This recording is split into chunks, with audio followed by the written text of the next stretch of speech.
morning, guys. Welcome to our geological zone. So, before start the lecture, first wish you a very happy World Earth Day to all of you. Okay. आज हम जागतिक वसुंधरा दिन मनाते हैं 22 अप्रैल। ये बहुत ही खास दिन माना जाता है जियोलॉजिस्ट के लिए। आज हम बात करेंगे applications of geology, scopes of geology की आज हम बात करेंगे। जैसे कि हम देखते हैं कि बैचलर डिग्री में जब स्टूडेंट होता है, बैचलर डिग्री में स्टूडेंट के पास कोई अपना एक एम नहीं होता, और अगर अपने पास कोई एम हो तो ऑब्वियसली वो हमें पूरा करना चाहिए। So today we will deal with the concept of and the scope of geology and the significance of geology. Okay. First, we will deal with the different significance of geology. Significance of geology. So before start the significance of geology, सबसे पहले हम बात करेंगे कि BSc में जो आपके subject होते हैं, वो सब्जेक्ट बीएससी में आपको 3 सब्जेक्ट होते हैं, आपको 3 सब्जेक्ट में से आपको एक सब्जेक्ट चूज करना है। ऑब्वियसली बहुत ही दिक्कत होती है एक सब्जेक्ट को चूज करने में। देन अगर आपको जियोलॉजी चूज करना है तो आपको ये पता नहीं होता कि कौन सी यूनिवर्सिटीज हमारे लिए बेस्ट हो सकती है। अगर आप बीएससी करते हो, आप फाइनल ईयर में हो, तो ऑब्वियसली ये लेक्चर बहुत ज्यादा आपके लिए मायने रखता है।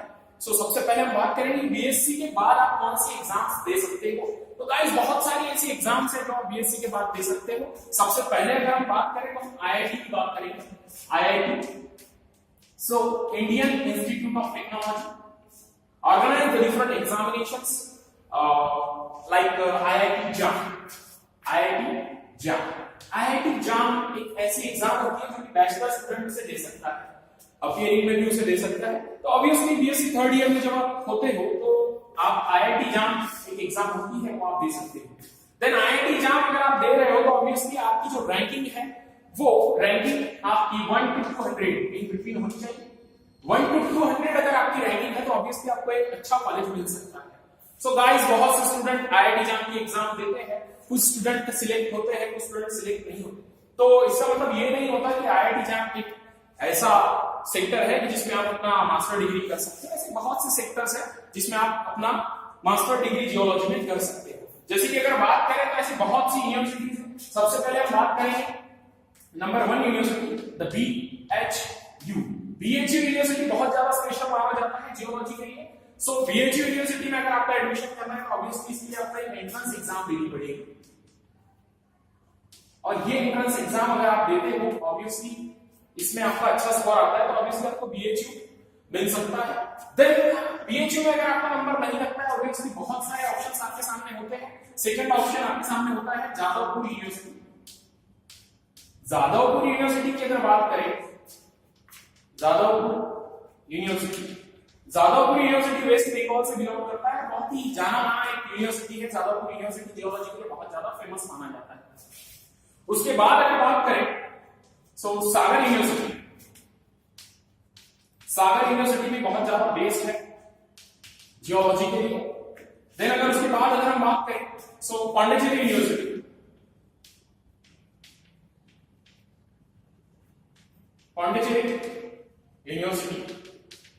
देन केरला यूनिवर्सिटी भी बहुत ज्यादा फेमस है। उसके बाद अगर बात करें in our Maharashtra there are different universities, very good universities in Maharashtra. Number 1, the Savitribai Phule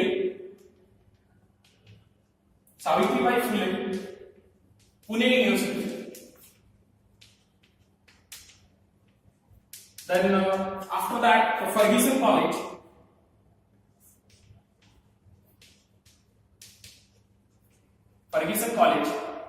in Pune. The next one, the Nanded University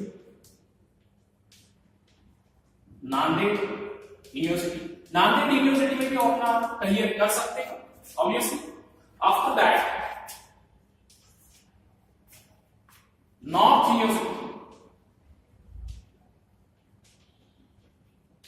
university, then Baba Saheb Ambedkar Marathwada university, then Amravati university, Amravati university and Nagpur university. Nagpur university, देखिए guys university तो बहुत है आपके सामने। अगर हम बात करें तो आपके सामने एक लिस्ट है यूनिवर्सिटी की। Number 1 the BHU university, then Jadavpur university, Sagar university, Pondicherry university, Kerala university, Savitribai Phule Pune university, Fergusson college, Nanded university, then North university, Baba Saheb Ambedkar Marathwada university, Amravati university, Nagpur university. Universities बहुत है जहां पे आप एंट्रेंस एग्जाम अगर आप देते हो तो ऑब्वियसली आपका स्कोर अगर अच्छा है तो ऑब्वियसली आपको यूनिवर्सिटी में आपका सिलेक्शन हो सकता है। लेकिन कुछ ऐसा होता है कि कुछ स्टूडेंट्स को ऐसा लगता है कि हमने आईआईटी एग्जाम क्रैक करनी चाहिए। ऑब्वियसली आईआईटी एग्जाम एक ऐसी एग्जाम होती है, थोड़ी टफ एग्जाम होती है, तो वो क्रैक करना बहुत से स्टूडेंट्स के लिए मुश्किल है। लेकिन मुश्किल है, नामुमकिन नहीं है। तो ऑब्वियसली आप आईआईटी एग्जाम को भी क्रैक कर सकते हो। लेकिन कुछ समय ऐसा होता है कि हम टॉप 200 में नहीं हो पाते, देन आप बीएचयू यूनिवर्सिटी जा सकते हो, वहां का जियोलॉजी काफी बेस्ट है। Then Jadavpur university is also good, Sagar university, ऐसी बहुत सी यूनिवर्सिटीज है जहां पे आप अपना करियर कर सकते हो। लेकिन ये नहीं है कि आप मास्टर डिग्री करने के बाद आपको जॉब मिलेगा, ऐसा नहीं होता। क्योंकि मास्टर डिग्री करने के बाद में आपको खुद में ऐसे गट्स होने चाहिए, आप में ऐसे खुद में ऐसे गट्स होने चाहिए कि आपको खुद जॉब मिले। ऑब्वियसली तो ऐसा भी होता है कि कुछ स्टूडेंट्स को जॉब नहीं मिला है, कुछ स्टूडेंट्स को जॉब मिला है, कुछ स्टूडेंट आईआईटी में वर्किंग कर रहे हैं, कुछ स्टूडेंट अलग अलग सेक्टर्स में वर्किंग कर रहे हैं। लेकिन ये वर्किंग करने के पीछे उनको ऐसा लगता है कि हमने जियोलॉजी अगर सिलेक्ट किया, ऑब्वियसली एनी हाउ कंडीशन आपको कहीं पे भी काम करना है, तो ऑब्वियसली अगर आप उसके लिए रेडी हो तो ऑब्वियसली आप अपना करियर जियोलॉजी में कर सकते हो। लेकिन आफ्टर एमएससी भी एक क्वेश्चन मार्क होता है कि आफ्टर एमएससी हमने क्या करना चाहिए।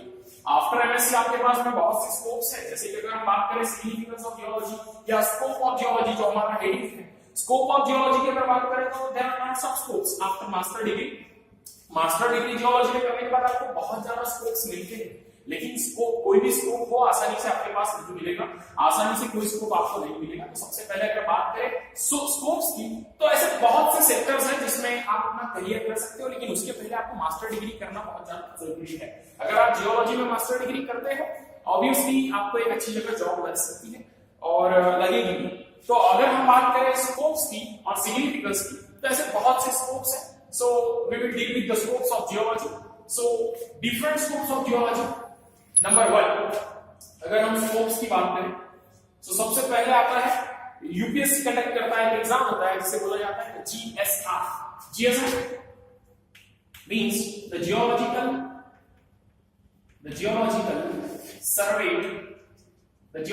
survey of India. So the GSI exam conducted by the UPSC, geological survey of India, ये एक एग्जाम होता है जिसका एक राइटिंग पेपर होता है मेंस का, क्योंकि 2020 से पैटर्न चेंज होने वाला है। जीएसआई का सबसे पहले प्रीलिम्स होगा, देन मेंस होगा, देन इंटरव्यू। तो अभी आपके पास एक चांस है 2020 में आप डायरेक्टली मेंस अप्लाई कर सकते हो, then for interview. The next one exam conducted by the MPSC, the GSDA. So GSDA means the groundwater survey and development agency. So groundwater survey and development agency conducted by the MPSC. Okay. The third one exam DGM. So DGM is the Directorate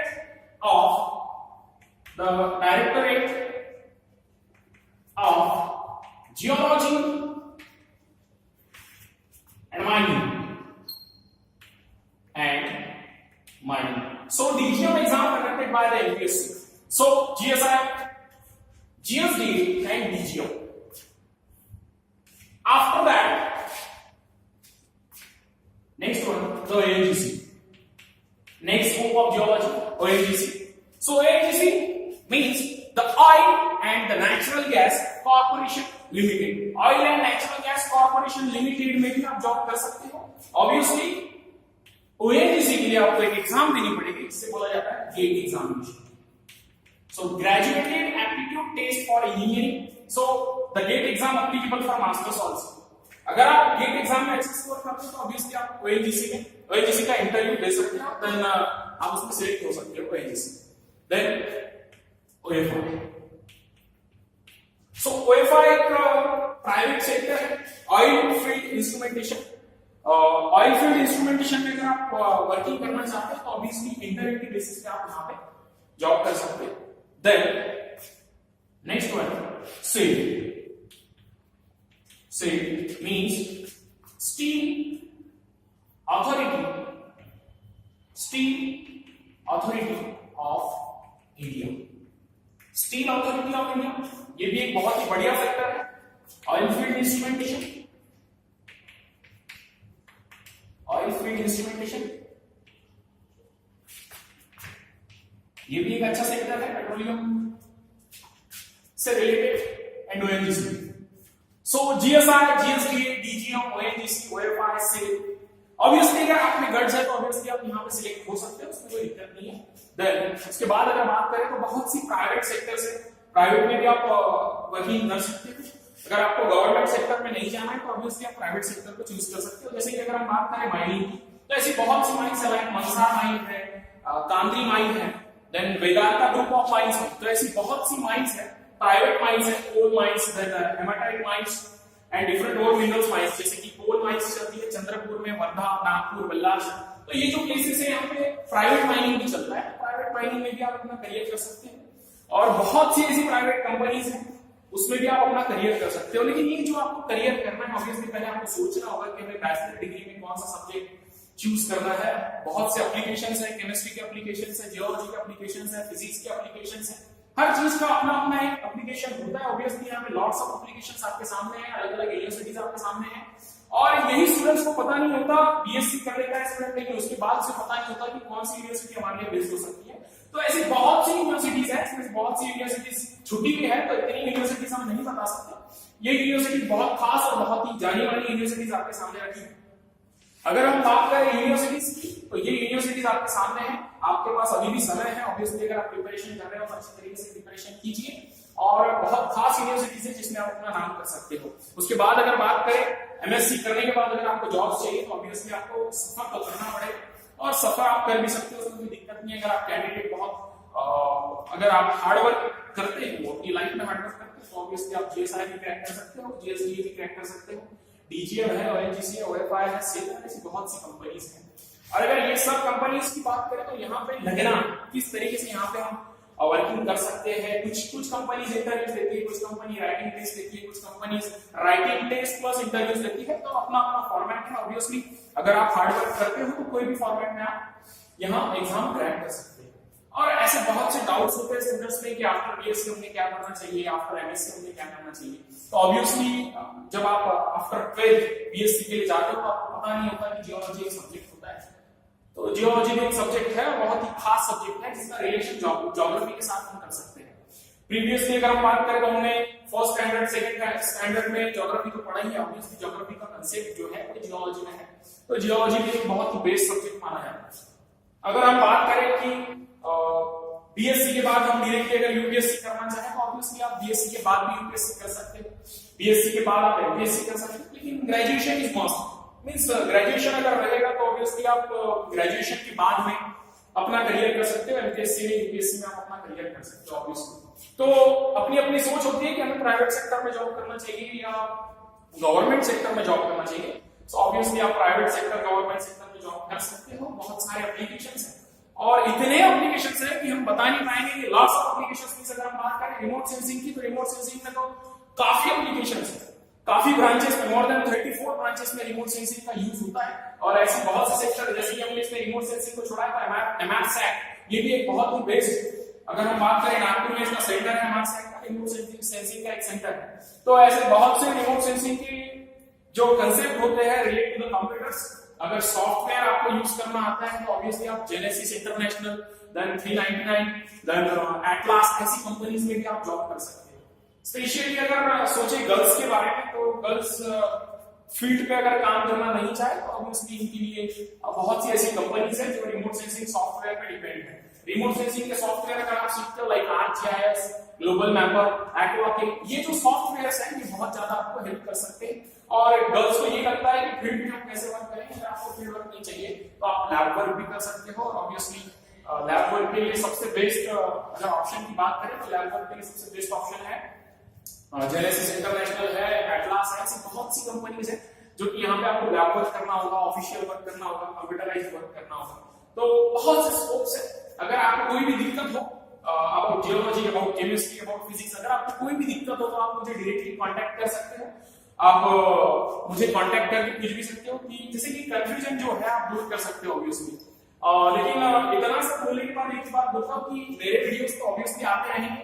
आज अर्थ day है तो obviously मुझे ऐसा लगा कि कुछ अगर students को गिफ्ट देना चाहूं तो फिर इससे अच्छा गिफ्ट नहीं हो सकता कि जियोलॉजी के स्कोप्स क्या है और अलग अलग यूनिवर्सिटीज जो होती है इसके बारे में। तो आज का जो अर्थ डे है मुझे ऐसा लगता है कि अगर इस तरीके से हमारे लेक्चर लाइक जियोलॉजिकल डे, अर्थ डे अगर ऐसे लेक्चर होते रहे तो ऑब्वियसली स्टूडेंट्स को इसका जरूर फायदा होगा। सबसे पहले तो गाइस ये बात है कि आप चैनल को सब्सक्राइब करते हो। ऑब्वियसली मुझे खुशी है कि आप चैनल को सब्सक्राइब कर रहे हो। इसे शेयर जरूर कीजिए, इसे लाइक भी कीजिए। और अगर आपको ऐसा लगता है कि कुछ डेवलपमेंट होनी चाहिए लेक्चर में तो ऑब्वियसली मैं करूंगा। आप मुझे कमेंट में बताइए कि सर ये कमी है, ऑब्वियसली हम उसे पूरी करेंगे। ठीक है, थैंक्स अ लॉट गाइस। ऐसे ही हमारे लेक्चर देखते रहो और शेयर भी करते रहो। Thank you, thanks a lot.